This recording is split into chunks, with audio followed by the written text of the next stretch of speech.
RMC, il est 6h13, c'est l'heure du reportage de la rédaction. Tout autre chose, coup d'envoi de la 5G aujourd'hui. La France qui va lancer les enchères pour les attributions des fréquences. Alors il y a ceux qui sont pour, qui estiment que cette technologie va révolutionner notre quotidien, comme le secteur de la santé. C'est ce que nous racontait hier Anthony Morel dans C'est déjà demain. Et puis il y a ceux qui sont contre et qui considèrent que cette technologie, elle est inquiétante, trop énergivore, nocive pour la santé. Et bien pour se faire une idée de cette révolution, nous nous sommes rendus à Monaco où le réseau est déjà en place depuis 1 an. Et vous allez voir que ce sont les institutions et les entreprises qui perçoivent son fort potentiel. C'est le reportage de la rédaction signé Kelly Vargin.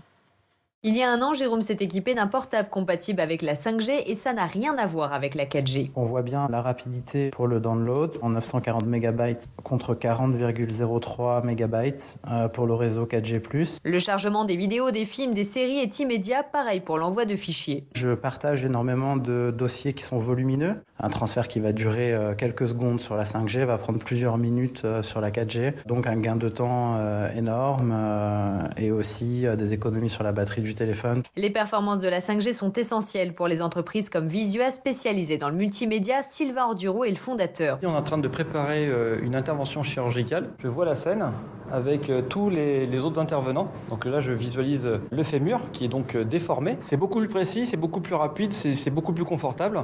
Et s'il a besoin d'un assistant, l'assistant verra la même chose en temps réel. Il n'y a pas de décalage à l'image près. Toute cette procédure, on va pouvoir la faire en quelques minutes, alors que d'habitude ça peut prendre une quinzaine de jours à une vingtaine d'ingénieurs. Ce chef d'entreprise a d'ailleurs installé son siège à Monaco pour bénéficier de cette technologie déjà considérée comme une vraie révolution. On avait déjà des pistes de développement, notamment dans le patrimoine ou dans le médical, mais là maintenant ça explose sur la partie Smart City, donc vraiment la ville intelligente. Ça peut être la circulation, la consommation électrique, la consommation téléphonique, tous ces domaines-là qui n'étaient pas forcément importants au départ, aujourd'hui commencent à se démocratiser, vont permettre de développer des applications qu'on n'imaginait pas jusqu'à aujourd'hui. Près d'une vingtaine d'antennes 5G ont été installées en principauté, notamment à côté d'écoles, pas très rassurant pour Jean-François Fabre, membre de l'association Monaco 5G. Et la question qu'on se pose, est-ce que la santé doit passer avant le business? L'OMS a classé les ondes électromagnétiques en catégorie 2B, c'est-à-dire cancérigènes possibles. Plus vous montez en fréquence, plus la portée est courte.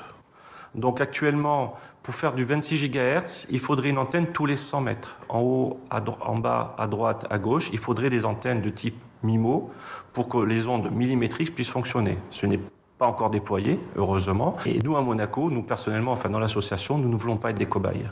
On souhaite que Monaco soit le premier pays à faire un moratoire sur le développement des ondes millimétriques. On ne veut pas aller à l'âge de pierre.